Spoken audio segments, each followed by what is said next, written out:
Hi friends, जनसाथी pocket friendly टूरिज्मेर तरफ থেকে आज আমরা 2024 চন্দননগর জগদ্ধাত্রী পুজো প্রসেশনে।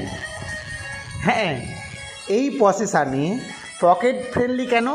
কারণ আমরা এই প্রসেশনে বহু কাঙ্ক্ষিত বহু টাকার টিকিটে যে শো আর.ডি. বর্মনের যে শো আমরা দেখতে পাই তার লাইভ শো খেলা পুকুর প্রসেশনে আমরা দেখতে পেলাম। আর.ডি. বর্মনের পুরো টিম দুটো ট্রাকের উপরে দর্শক মাতিয়ে তাদের পারফর্ম করতে করতে চলে গেলেন।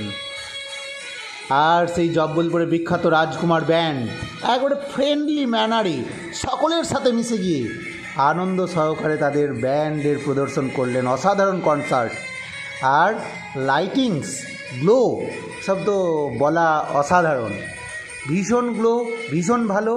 আর এবার আমি পেয়েছি আমার ভাই প্রফেশনাল ক্যামেরা নিয়ে আছে অভিক কুমারের ক্যামেরাতে ছবিগুলো অনবদ্য হয়ে উঠেছে। কথা না বাড়িয়ে বরং আপনাদের কথা বললে আপনাদের ডিস্টার্ব করা হবে, আপনারা কিছু শোয়ের এনজয় করুন, কিছু শো দেখুন এবং প্রতিমার চালচিত্র দেখুন। এবারের ইউনিকনেস হচ্ছে যেসব দ্রব্য নষ্ট হয়ে যায়, যেসব দ্রব্য জলের ক্ষতি করে না, সেই সব দ্রব্য দিয়ে বানানো চালচিত্র এবং প্রত্যেক চালচিত্রের মধ্যেই আছে এক একটা থিম।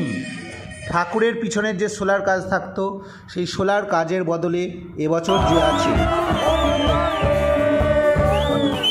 ঠাকুরের পিছনে যে চালচিত্র সেটা সোলার কাজ নয়, এবার এমন বায়োডিগ্রেডেবল মেটেরিয়ালস দিয়ে বানানো যেগুলো দেখে মনে হবে হাতির দাঁতের দিয়ে তৈরি, কিন্তু অ্যাকচুয়ালি তা না।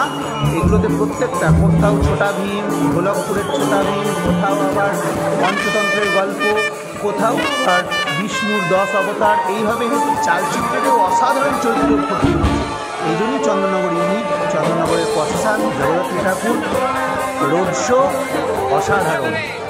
এনজয় করুন। আমি বেশি কথা বললে বরং আপনাদের এনজয় করতে ডিস্টার্ব হবে। এই 6-7 মিনিট ভিডিও দেখুন, আশা করি ভালো লাগবে।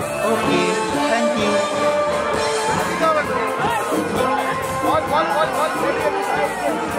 সামনে জায়গা দাও ভাই।